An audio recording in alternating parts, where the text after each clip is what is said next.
Hey everyone and anyone watching this video. So I like fiction. I would say I love it even.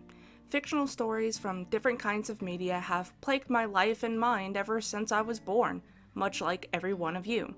And while I love my fictional stories and characters, sometimes I feel like fiction is a drug that just keeps pulling me right back into misery. Why? I'll tell you. But before that, a word from our sponsor, me.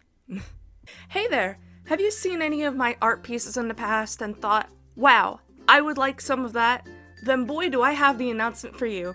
I am here to announce that I now have a Ko-fi page open and ready to take commissions.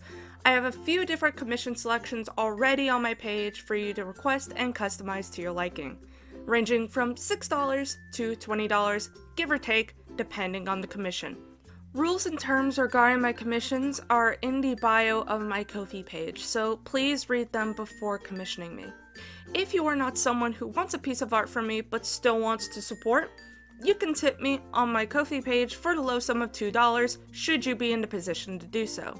However, if you are someone that doesn't want or can't do any of those things, then that is fine. I appreciate any kind of support. Watching my content I put out and supporting me in that way means so much to me as is, so I just want to say thank you for watching, subscribing, liking, or whatever you choose to do.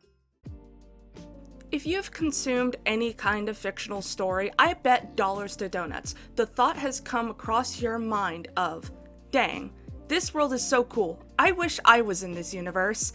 And yeah, that idea sounds cool on paper, but I can almost guarantee that this thought would only ever be good on paper and almost never in execution. Even if you believe that there is nothing wrong with that world, there could be some things going on within the world of the series that you don't initially think about. For example, let's talk about Avatar: The Last Airbender, because I am a super fan and can never get enough of that series, and talking about it makes me happy, so we're gonna use that as a basis. I have definitely thought about being in the world of Avatar: The Last Airbender, and have most certainly had dreams of that too when I was a kid, and while child me didn't see anything wrong with the idea, adult me now sees all the problems that could arise. Firstly, there could be the possibility that I would be born without the ability to bend an element, like Sokka, and the whole idea of being in that world would only be cool if I could be able to bend something. However, even if I was born with an ability to bend, being in the world of Avatar: The Last Airbender would still not be pretty great. Let's not forget the 100 Years War and how Fire Lord Ozai basically sent all his troops to different parts of the world to take over as much land as possible while also killing or enslaving anyone who he deems as unworthy. Even if you are part of the Fire Nation, you could still be killed by him or enslaved if you don't agree with what he does or says, which I'm pretty sure 99% of you watching this video wouldn't agree with his ideas. You'd basically be living in fear that the Avatar equivalent of Hitler would come to your nation and take control or kill you and your family. And let's be real, there are already way too many real-life equivalents to this situation in our world that kind of eliminates all the positives of this idea in my mind. Also, because of this situation going on in the show, it makes it not a plausible world to go into since it doesn't differ from real life too much except for the bending abilities and other things like animals in the show. It's like a bad press the button question. If you press the button, you can bend an element of your choice, but you'd be living in constant fear of the world power in that universe taking control of your country and killing or enslaving you. Will you press the button? Also, if you were so unlucky with this, you might be reincarnated as the Avatar, which, again, sounds good on paper, but if that's the case, then you'd be living with so much stress. Being able to bend all the elements sounds cool and everything, but the stress of having the world literally on your shoulders would kill a normal person, let alone the 12-year-old that Aang was. I still have no idea how he was able to deal with all that, even with all the support he got. He was just born different, I guess? But that was just one world and one series. There are a ton of other shows or other medias that, while you might not have thought about it as a kid, actually has a much darker story or world if you think about it now. I'm not talking about the actual deaths of your favorite characters or any characters really. I'm just using this as my phrasing for what I'm describing here. We've all been through this. You read, watch, or just experience your favorite series. You and your favorite characters are in an adventure for the long run, and you keep enjoying the series as it goes on.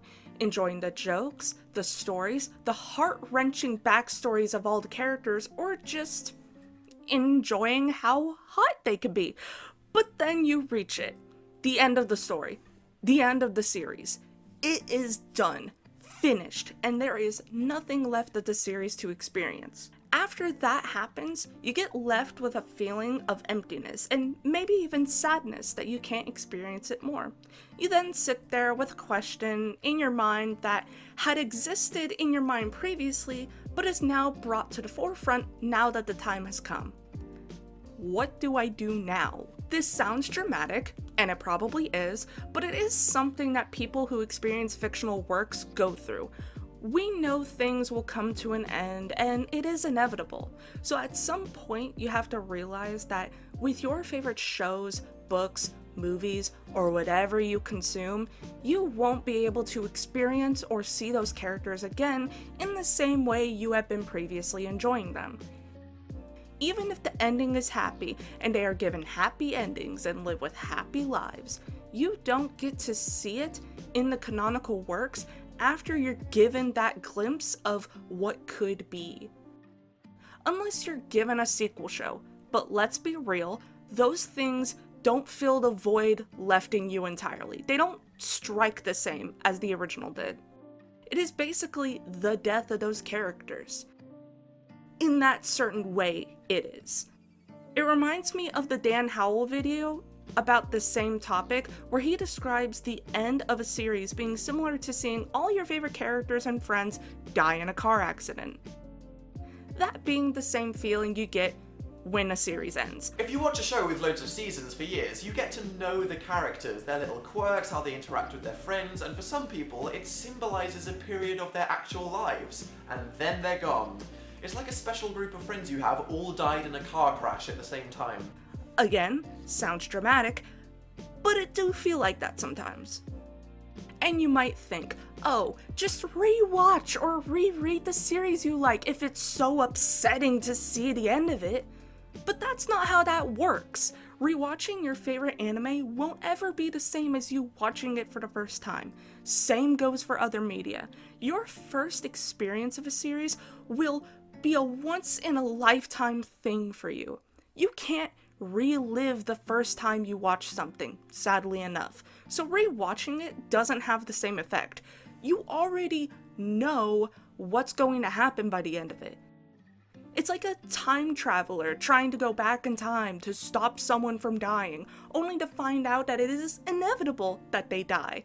Trying time after time again to save them, only to be tired and exhausted, knowing now and coming to the upsetting realization that they just can't. That is what rewatching your favorite series is like. Knowing the end is coming around the corner and you're just counting down the seconds till it all ends. Now, while I say all this, there is a way to kind of subdue this pain. For me, I tend to enjoy fan works and make it myself to keep the characters around.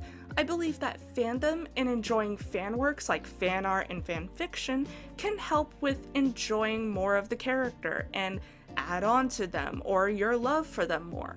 Make them go on more adventures too.